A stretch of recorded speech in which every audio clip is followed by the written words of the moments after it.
विदेश मंत्री से मिले एनएसए डोभाल। बातचीत में 6 मुद्दों पर सहमति बनी है। भारत चीन में 6 मुद्दों पर बनी सहमति। कैलाश मानसरोवर यात्रा पर सहमति, नाथुला सीमा व्यापार पर सहमति। दोनों देशों में सीमा पार नदी सहयोग होगा। सीमा पर स्थायी शांति के लिए प्रतिबद्ध। दोनों देशों के विशेष प्रतिनिधि मिलेंगे। अगले साल भारत में बैठक होगी। तो 6 मुद्दों पर चर्चा की गई, सहमति बनी है 6 मुद्दों पर। दोनों देशों के विशेष प्रतिनिधि मिलेंगे। तो कौन कौन से वो 6 पॉइंट है? नंबर 1, दोनों पक्ष सीमावर्ती क्षेत्रों में शांति बनाए रखने पर सहमत। नंबर 2, सीमा मुद्दे के समाधान के लिए सकारात्मक उपाय किए जाएंगे। तो ये वो महत्वपूर्ण पॉइंट हैं। नाथुला बॉर्डर से व्यापार को बढ़ावा देने पर सहमति दोनों देश जताते हुए नजर आ रहे हैं। ये तीसरा पॉइंट है।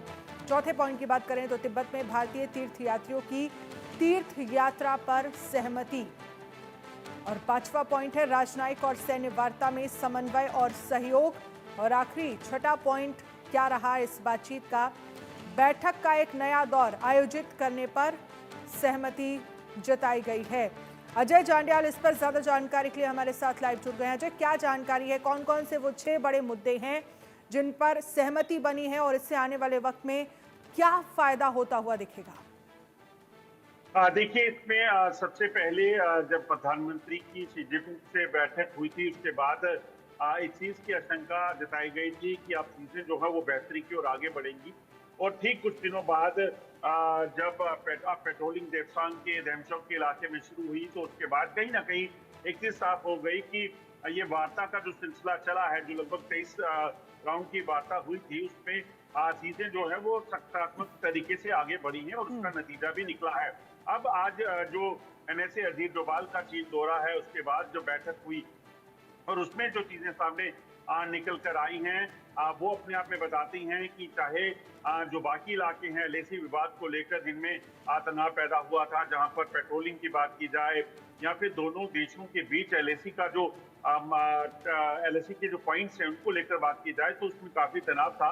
अब उनपे चीजें जो हैं वो बड़ी बेहतर हो जाएंगी। और सबसे बड़ी बात ये जो है कि भगवान शंकर के दर्शन करने जाने की इच्छा रखने वाले उन श्रद्धालुओं के लिए एक बड़ी खबर है, जिसमें एक बड़ी राहत जो है इस बैठक में निकलकर सामने आई है कि चीन जो है वो मान गया है कि जहां पर पहले स्टेपल वीजा के जरिए देने की बात की गई थी, जहां वहां जाया जा सकता था, अब उसमें अब चीन राजी हो गया है। और चीन जो है वो भारतीय जो श्रद्धालु वहां जाना चाहते हैं दर्शनों के लिए, वो सीधे तौर पर जो है वो जा पाएंगे और दर्शन कर पाएंगे। तो एक बड़ी राहत जो है उन श्रद्धालुओं के लिए और एक बड़ा कदम जो है वो कहीं ना कहीं दोनों देशों के बीच जो बातचीत के जरिए सहमति बनी है उसमें इसे कहा जाएगा। लेकिन एक और इन सब के बीच महत्वपूर्ण पॉइंट है जिसमें व्यापार को बढ़ावा देने की बात जो है वो कही जा रही है नाथुला बॉर्डर से। आप इसे कैसे देखते हैं? इससे क्या आने वाले वक्त में फायदा होगा?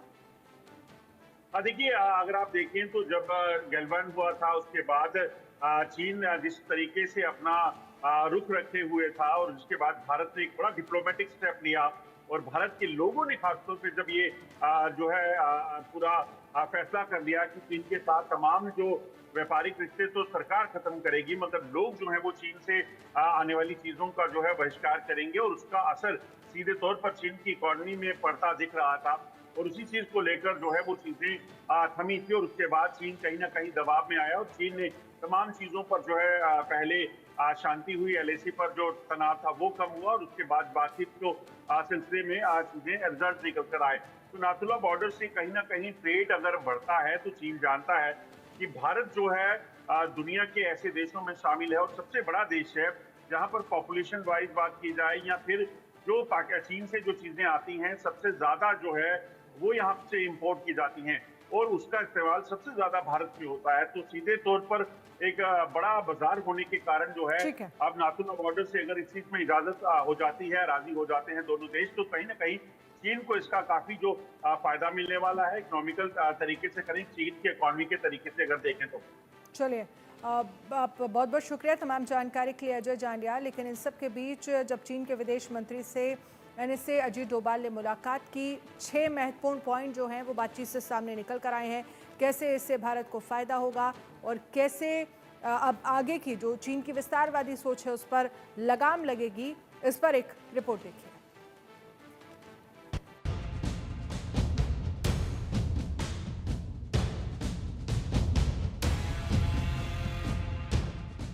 जब भारत चीन के रिश्ते सुधारने की कवायद चल रही थी, जब बॉर्डर पर गतिरोध खत्म करने की कोशिशें हो रही थी, एलएसी पर शांति और स्थिरता बनाए रखने की बातें हो रही थी, चीन के दौरे पर गए एनएस अजीत डोभाल सीमा विवाद मुद्दों पर विदेश मंत्री वांग यी से चर्चा कर रहे थे, तभी चीन की बड़ी चालबाजी का खुलासा हुआ। चीन ने बीते 8 सालों में भूटान बॉर्डर के नजदीक 22 गांव बसाए हैं। इसमें 8 गांव वैसे हैं जो भूटान के पश्चिमी हिस्से में डोकलाम की सीमा के पास हैं। इन गांवों के आसपास ही चीन के मिलिट्री पोस्ट हैं। सैटेलाइट तस्वीरों में आप देख सकते हैं कि 12 अक्टूबर 2022 तक भूटान के जीवू गांव के पास कोई निर्माण नहीं था, लेकिन 19 सितंबर 2024 तक यहां कई हाउसिंग यूनिट और इमारतें बनकर तैयार हो गईं। 2 साल में चीन ने पूरी बस्ती बसा दी। पिछले 8 साल में भूटान के इस पारंपरिक क्षेत्र में कम से कम 22 गांवों और बस्तियों का निर्माण चीन ने किया है। वहीं डोकलाम के आसपास गांव बसाने का सिलसिला साल 2020 से जारी है। यहां अब तक 8 गांवों को बसाया जा चुका है। भूटान के पश्चिमी क्षेत्र में निर्माण किए गए ये गांव रणनीतिक रूप से काफी अहम है।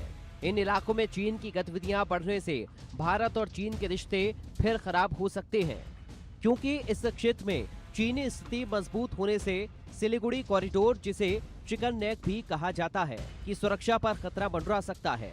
ये कॉरिडोर भारत को पूर्वोत्तर के राज्यों से जोड़ता है। 60 किलोमीटर लंबा और 22 किलोमीटर चौड़ा ये कॉरिडोर नॉर्थ ईस्ट के 7 राज्यों को भारत के साथ जोड़ता है। भारत और चीन की सेनाओं के बीच साल 2017 में लद्दाख के पास डोकलाम में हुए विवाद पर गतिरोध 73 दिनों तक चला था। इस दौरान भारत ने चीन की ओर से सड़क निर्माण का विरोध किया था, जिसके बाद दोनों देशों की सेनाएं पीछे हटीं। लेकिन कुछ सालों से चीन फिर डोकलाम के पास अपनी गतिविधि बढ़ाने की कोशिश कर रहा है और इन सब के बीच राष्ट्रीय सुरक्षा सलाहकार अजीत डोभाल बीजिंग में हैं।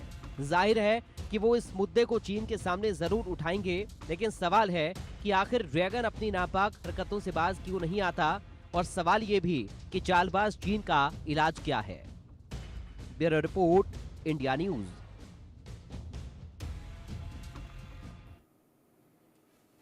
और इसी बीच